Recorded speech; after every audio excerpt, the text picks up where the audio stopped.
hand on my chest and her just saying, like, I need you to breathe because we got to keep Michelle here. And that is like, in that second, it was like, all right, I went into survivor mode. It was like, all right, this is what we got to do. My other sister and I, we was like, we gonna have to go, we gonna have to take shifts, we gonna have to take turns, we're gonna make sure, like, making sure she's okay, like, we gotta take, you take the day shift, you take the night shift. It was like back and forth because my sister tried to commit suicide 3 times behind losing my nephew. When I say it was a complete mental breakdown, it was a complete mental breakdown. And we all had them, we just didn't recognize that we were having them because it was like survivor mode and we were just trying to make sure we kept Michelle. I'll be proud of you.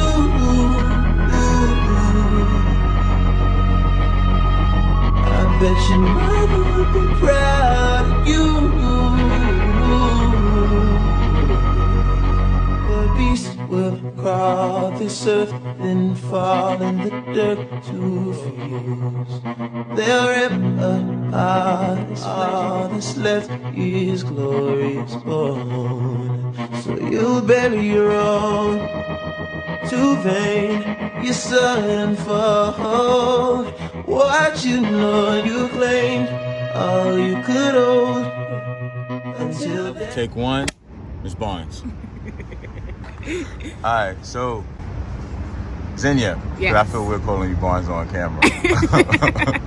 So how were you introduced to the concept or the feeling of love?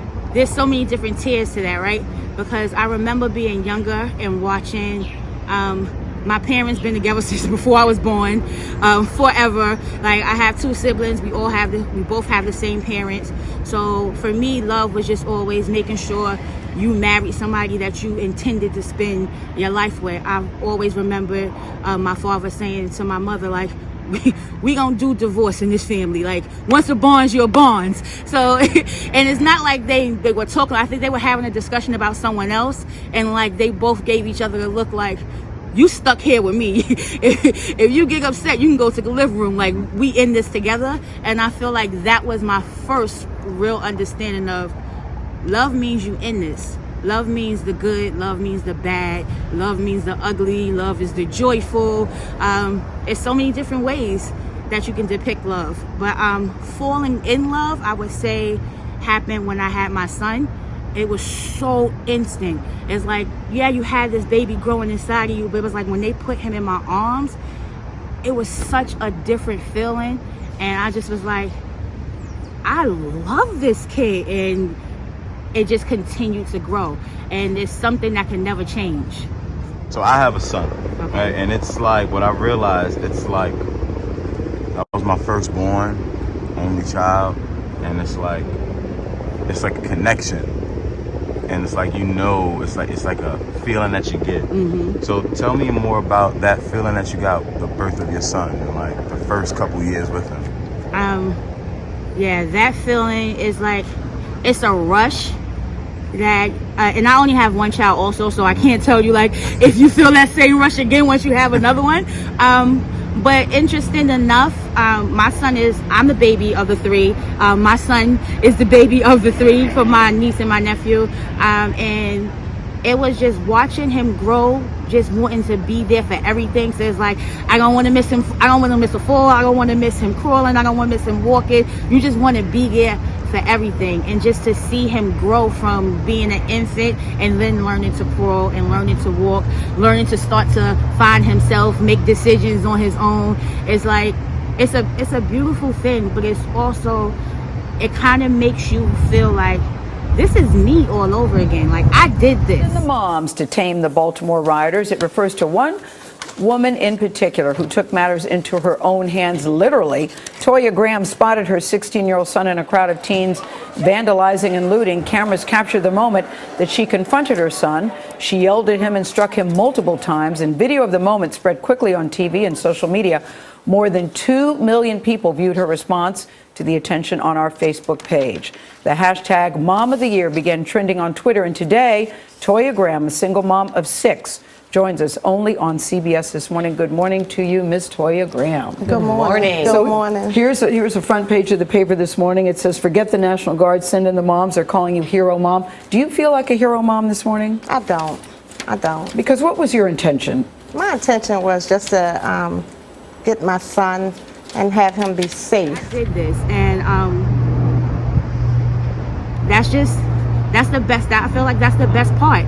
Watching the mistakes and just being able to talk to him. I feel like I wanted to do something different. I didn't have any brothers, so I wanted to do something different. I wanted to make sure that he felt like he always had a voice, no matter what. Like, come, Mom, I need to talk to you. This is going on, and I wanted to make sure I built that relationship because I felt afraid talking to my parents about certain things, and I didn't want him to have that experience because I didn't want him to go and lean on someone else who may not have great intentions.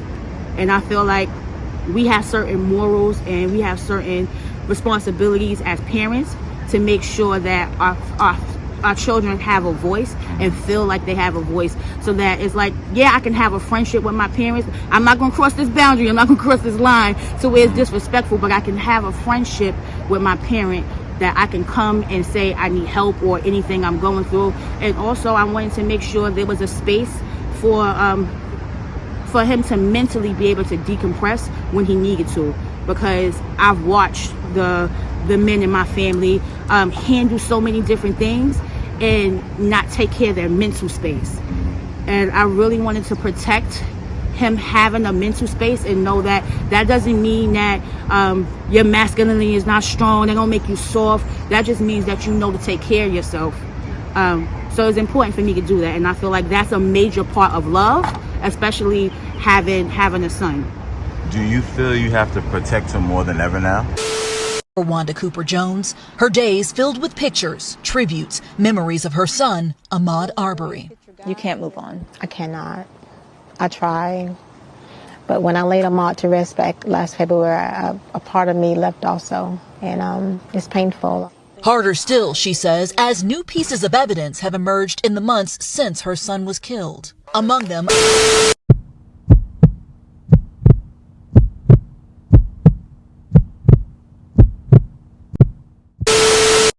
something's wrong with him. Yeah, he's coming to check me out. He's got something in his hands. I don't know what his deal is. They always get away. Are you following him? Yeah. Okay, we don't need you to do that. So much more so than ever. And when I think about protect, I think about what protection looks like, right? Because sometimes protection for most people looks like doing it for someone. For me, protection looks like making sure that he's well informed. Protection looks like making sure that he understands, like, the same rules don't always apply to you that apply to other people. So there are these unwritten rules that you kind of have to know about, even though people don't want you to know about them. And I want to make sure that he can take a breath, take a beat, and internalize things. And then I also want him to be safe in the streets, right? I want him to be safe, especially like with this pandemic. When this pandemic hit, I was like, listen, we gonna have to get you some face masks. We have to get you the right ones. I don't want you tying no bandana around your face. I don't want anybody saying that, oh, you a thug. No, these are the things I need you to understand, because I need you to be able to walk back through these doors in the evening.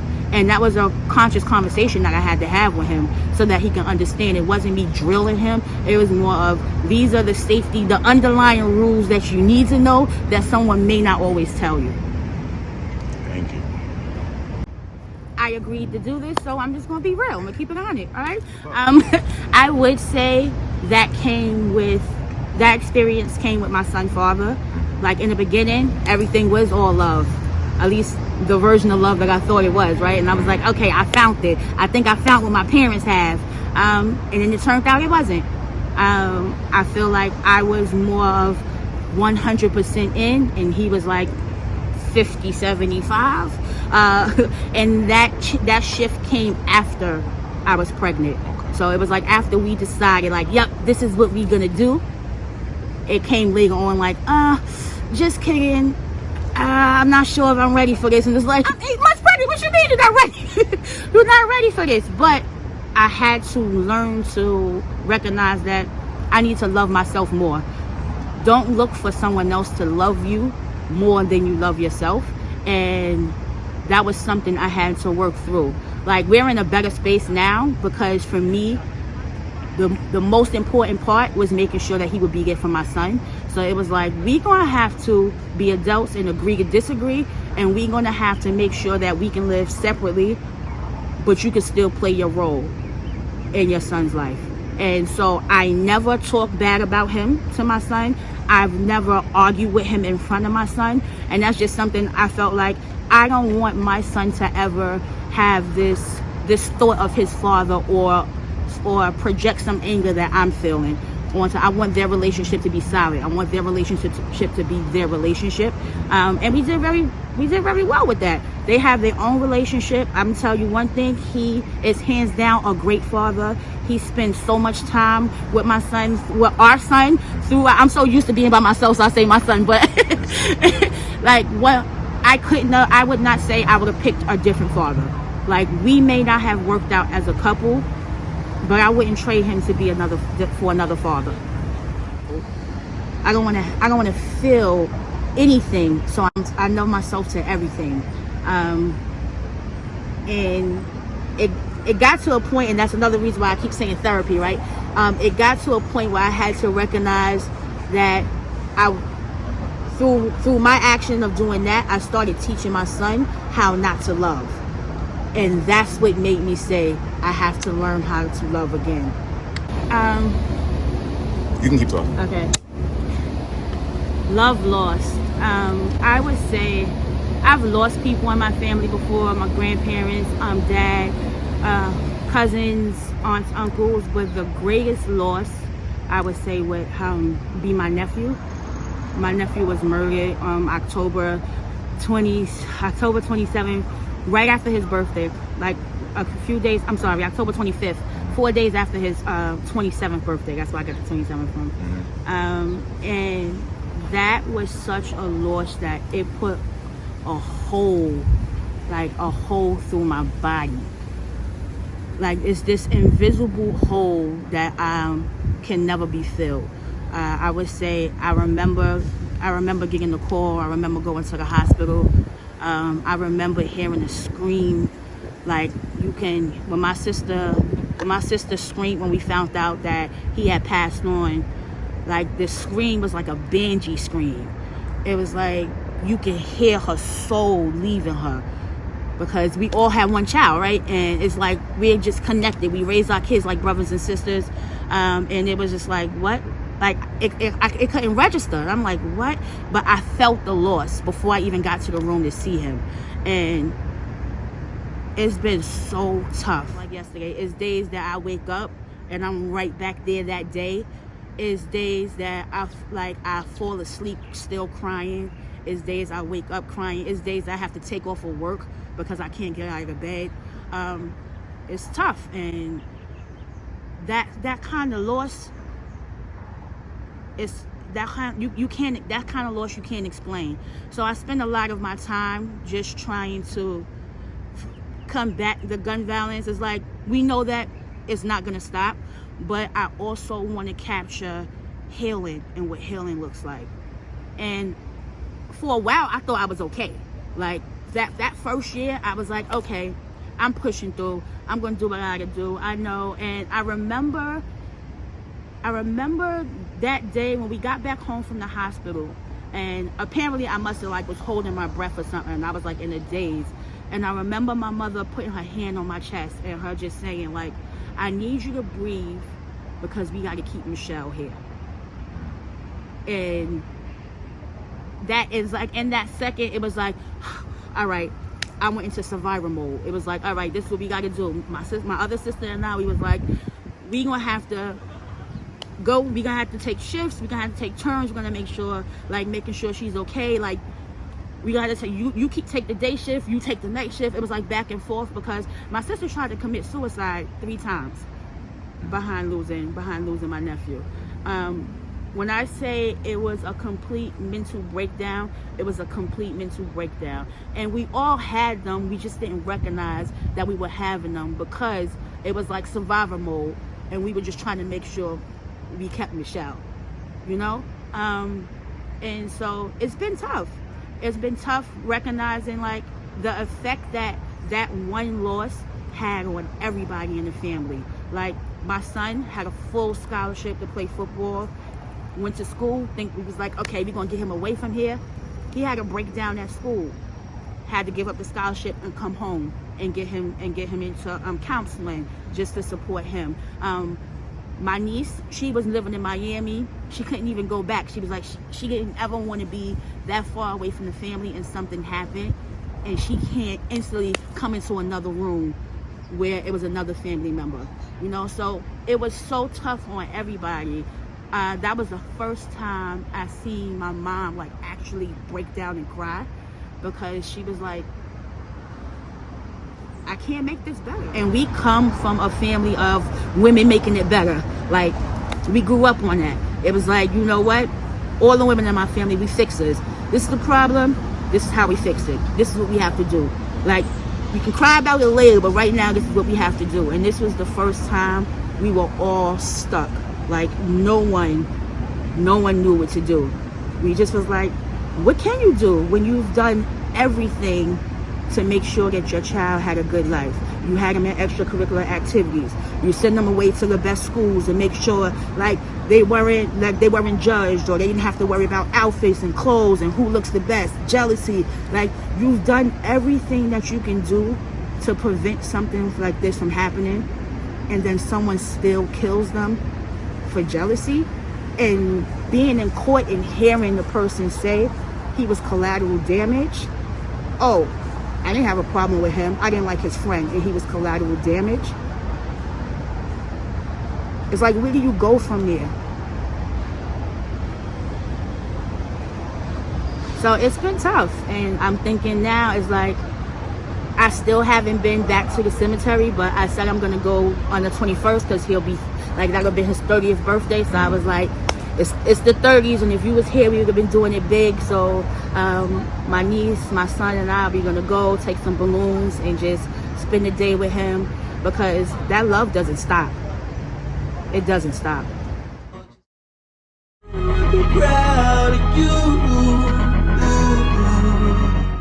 Nosy Mother, right? My son is 20. I got no business going through his books, but hey, you live with me. So I'm reading this journal because I was like, in my house, I'm like, everybody's gonna have a journal. You're gonna jot down when you feeling how you feel. Like, if you're gonna want to talk, at least you're gonna jot it down so you're not walking around carrying it. So I'm reading his journal, and don't kill me, Jatel. Yep, I read your journal. And he said something along the lines, I've always loved you greater than I love anybody else. It was like a letter he wrote to my nephew. He's like, I always loved you greater than I loved anybody else, because you understood me the most. You were my best friend. You were my person I talked to. You were my person that I leaned on when mommy got on my nerves. And I was like, yep, I read that part. And then he said, but I can never love anybody else ever again, because I won't be able to find myself. What is love? Final take. Okay. What is love? Love is everything. Love is the air you breathe. Love is the simple touch. Love is the smile you receive from a baby smiling back at you. Love is helping a stranger that you don't know. Love is loving yourself. Love is willing to accept things that you can't change and doing better, and saying, you know what, this is what I've been dealt with, but this doesn't define me. That's love. If you can look at yourself in the mirror and every day say, I love you, to the person that's looking back at you, that is love. And if you haven't done it, I say try it. There will be times when you don't want to look at the person that's looking back at you in the mirror, but I challenge you to stand there and do so anyway, because who's going to love you Who's gonna love you if you don't love yourself? Who's gonna love you if you don't know what love means? Who's gonna love you if you, or how are you gonna know that someone's love you if you don't even have an understanding of what love feels like to you? So sometimes you have to carve out 30 minutes to just love on yourself. And if you're gonna have 30, push yourself to get 10. But I would say spend time staring at yourself in the mirror and just saying, I love you. Because guess what? Believe it or not, you love yourself. And for me, that's what love is. Maybe you can do this myself, right? So it's gag reel. So at the end of it, it's gonna be like, this has been like the most complicated but yet funny one. Okay. So all right. I've seen another man around my mother, except for like uncles or really close relatives and friends. Other than that, it was always my mother and my mom and my dad. So I just thought that that's not what you're supposed to do. So that's how I grew up. So that played a part in the relationships, because it was always like, oh, you gonna have time for me. Hands down, if I have to choose between you and my child, I'm gonna choose my child. My sister coming in the room and she said, am I still a mother? And I said, boy, you crazy? Why would you ask me that? Of course you're still a mother. You can never not be a mother, no matter if no corn is here or not. And in that moment, I was like, Mother's Day. So we did, we created these relaxation baskets, which is like a book about with different quotes, inspirational quotes. There's a bottle of wine, a glass face mask, just different relaxation things. Okay, what is love? Love is loving yourself. Sweet love, no, not just for some, but for everyone. Lord, we don't need another meadow, our cornfields and the wheat